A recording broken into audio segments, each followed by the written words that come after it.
Hello, how's it going? My name's W, I hope you're having a fantastic day. And yeah, welcome to this video.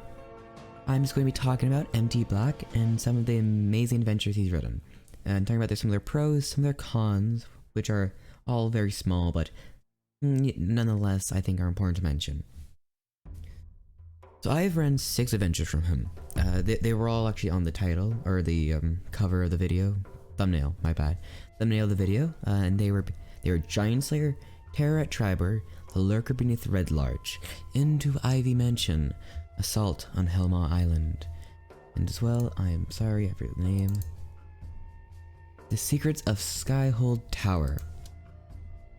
So I think they're all fantastic, and I should mention my taste in GMing style. I do not enjoy massive dungeon crawls. I actually I've been running less and less D&D because that's just not my style of game entirely.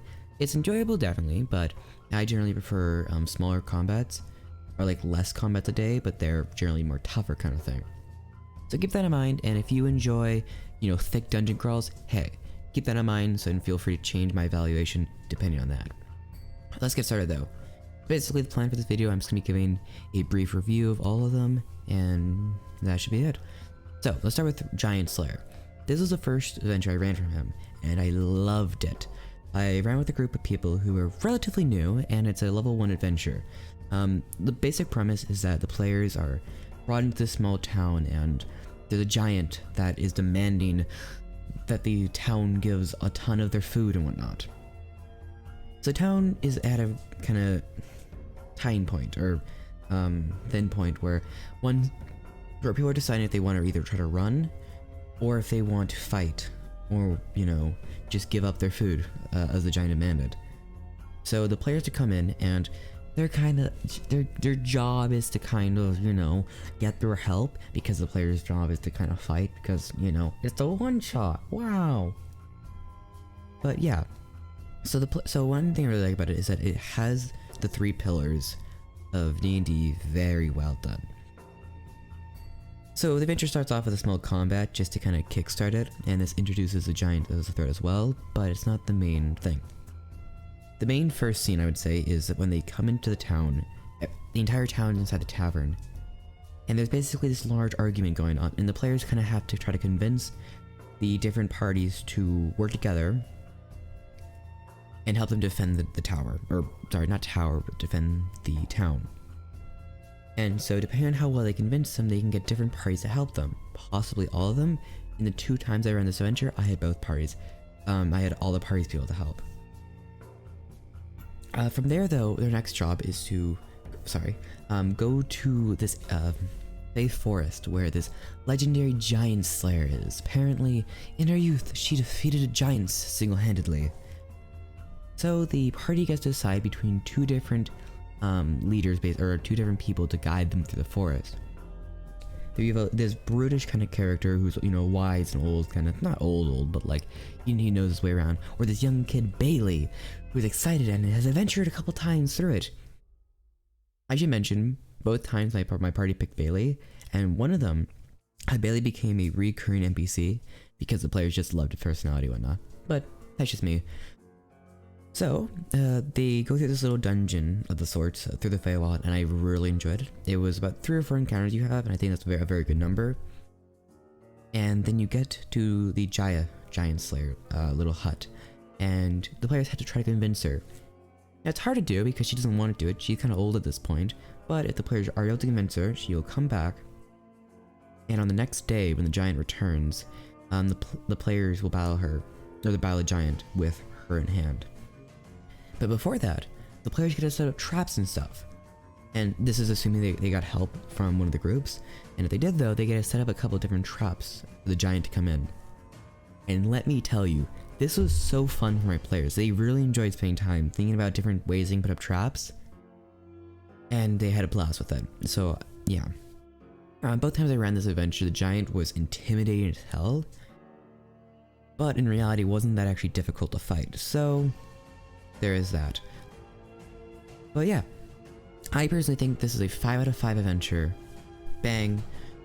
And I really recommend it for anyone. It's one of the cheaper ones. It's about 12 pages long as well, so it's very short. for people to read, and yeah, totally run it if you can. From there we have Terra Tribor, this really fun investigation one, where basically this terror has been terrorizing Tribor, if it's not in the name, and the players have been brought in to investigate around and figure out what happened. You're level 2 at this point, and I should mention, by the way, the first 4 adventures are kind of loosely tied together. They're all within the same area, but they're not really together. They're just part of the same pack and they're in the same area, so that's part of the reason why I ran them this way. Just as a side note. So, Terra Tribor actually is my favorite adventure I've run from him. It is a really enjoyable investigation one in this smallish town. Not small, but yeah, small town, where they also get to do some fun encounters throughout the way and just have a fun time doing so. There's a fun graveyard scene with a ghost who can give them information, and I just think it's a really good encounter. One shot. I think it has a bunch of interesting NPCs, and it makes sense when you run through it as the players, but the players, both times I ran it, they always seem to enjoy this kind of following the clues. None of the encounters were super difficult, but they were all a good challenge, I find, and yeah, I 100% recommend this even more than Giant Slayer. Now we get into the Lurker Beneath Red Larch, and I didn't like this as much. So now he has a video on a blog on this himself, and he talks about some of the issues. And one of the issues he had with it was that the idea was you just had here are a bunch of points, and then the players had to go from each one by talking to NPCs, and that's a bit of lacking player agency because it doesn't really matter. But sorry, I'm getting ahead of myself. What is this adventure about? The premise of the adventure is that the players come into a tavern, and as they do, a person's killed. So they have to figure out who is this person that killed, who committed the murder, why, and where did they run to. So players have to kind of, go around town asking people about different bits of information. And that's where that ties into the whole, block of text and just give out a couple different notes for each person they talk to. That's a bit annoying, but it wasn't too bad. It feels relatively natural for the players. From there, though, my biggest issue came in. So once they get to this house, they have to, look around a bit, and there's a trapdoor. Now, one of my core philosophies is there should never be an unnecessary skill check, or there should never be a skill check with no consequence. If you're trying to climb a wall and you fail it, you can fall down, or you don't make progress, but there's something chasing you. If there's nothing to lose, then there's no point in having the skill check there. So you have this trapdoor. There's nothing behind them. There's nothing ahead of them that will notice, and so they just have to kind of hack at this, trapdoor a couple times. They can try to unlock it with whatever. It doesn't really matter. And the important part to me though is that there's no failure to it, so players are just they just keep doing it until they can succeed because there's no, fail. And so I just found that kind of a poor design. If there's another way into it, sure, that works. If it's more dangerous, that works. But if that is the only way into it, there's no point in having a challenge because then they just walk away if they fail it, right? So that's my thing there. From there is a nice little dungeon crawl. It's a little bit heavy on counters, so I didn't like that either. But overall, it is a fine adventure. I give it 4 out of 5 stars. Bang. I didn't do that for the last one, I think. 5 out of 5 stars if I forgot that. Now, into Ivy Mansion. This is a level 4 adventure, and I quite enjoyed it. It's a simple premise. Basically, a wizard wants the party to clean out her old mansion. I believe it's her father's, if I'm right. And yeah, the players are brought in to kind of do a job, and it's a pretty good one. It is a dungeon crawl, and it has a lot of kind of different magical bits to it. I thought it was really fun. I actually came into that there was 20 rooms. Not all of them were combat. There were some traps and whatnot, but I did find it was kind of heavy on the dungeon aspect of it. I really enjoy investigation, for example, but hey, that's totally just me. Otherwise, I thought it was a fantastic adventure, and I definitely recommend it if you enjoy dungeon crawls. 4.5 out of 5 stars. Next one, we are going to be doing the Secrets of Skyhold Tower. This is a level 5 to 7 adventure, And man, I do not like it that much. It's extremely aggressive on the aspect of, here you go, do this one shot, you're not allowed to leave. It's literally, a person comes in, casts a spell on them, so that they can't resist doing the one shot, basically, and then they're forced to do it. And it's just like, no, you don't need to do that. You don't need to force them. It just felt like even more natural than, you know, normal for a one shot. But hey, I understand trying to get people into the one shot is important. So there you have it. From there, you just have this cool tower that the players have to climb up. That's basically, sorry, I'm terrible at this. The basic premise is that this skyhold tower that's been looming above the sky for the longest time is falling down into the earth, and so the players are having to be sent up there to deal with it. It's a cool premise, and I do like it, and it has some cool aspects of like tumbling and catapult shots. But I just found it was a little bit dungeon heavy. There's a common theme I'm noticing with some of the later adventures, is that a lot more of them are a little bit more dungeony. But yeah, I don't think it was bad by any means. I just found my party didn't personally enjoy it that much. Yeah, no, it did have some variety of scenes though, and it had some interesting rooms and everything. So if you like dungeon crawls, I totally recommend it. 4 out of 5 stars. And finally, Assault on Helma Island. This one's really cool. It is built for levels 10 to 5, but built mainly for level 8. And I should mention, my party was level 8, and there's 3 of them. It's built for 5 level 8s, so I had to do some tweaking. So there's so the premise is that there's this legendary island known as Helma. It has this legendary loot that's supposed to be able to make anyone who is able to get it famously rich. Though no one's able to do it because it's a very dangerous place. And there's this dangerous person on it. Oh, I forget it.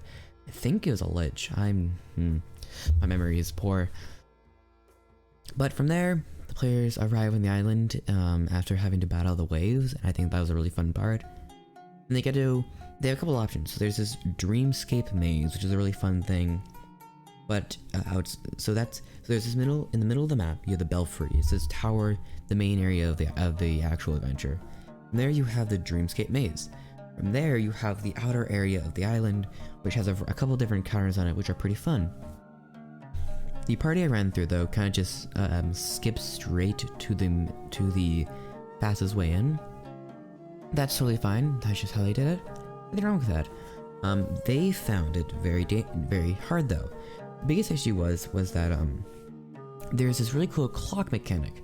Basically, every half an hour in real life time, keep that in mind, everyone has to make a wisdom save.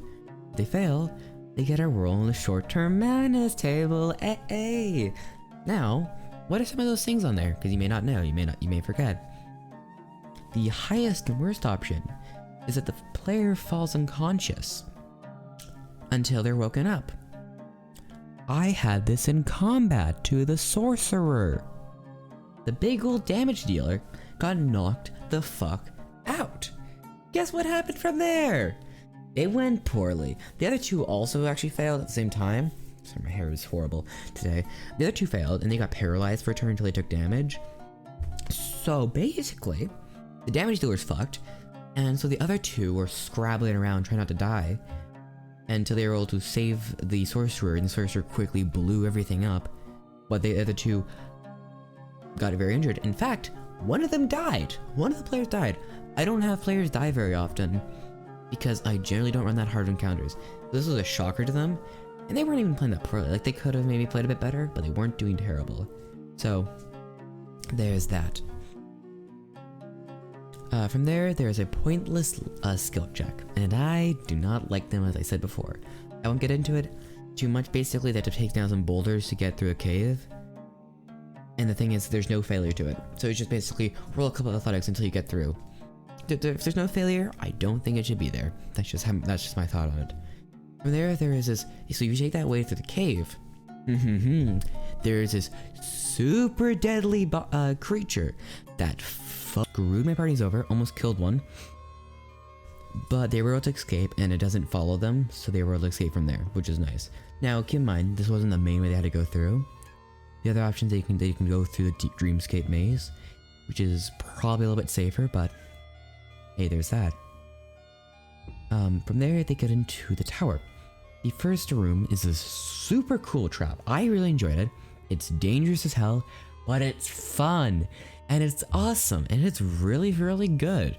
I think it was a really unique thing, and I totally recommend just buying the adventure basically for that trap, because it's so good. Call the Arcana Storm. I think that tells you basically all you need to know. From there's a nice room full of mimics, and it's a really nice, which is, basic encounter, but it's fun.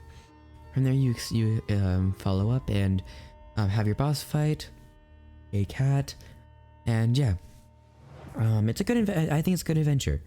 It has some couple issues, and my players found it very hard, but otherwise, I think it was really good. Now I'll be giving this 4.5 out of 5 stars. Bang. And that, my friends, is it. I hope this video was good and enjoyable. I hope, maybe this convinces you to buy some M.T Black stuff. I 100% recommend them.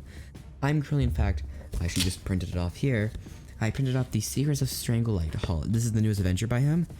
I've read through a good bit of it, and I really like it. I think it's actually a really nice adventure. Has some good magical stuff in it.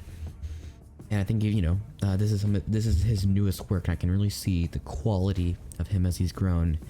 So yeah, I 100% recommend him to anyone who enjoys, just running pre-made one-shots, and there's that.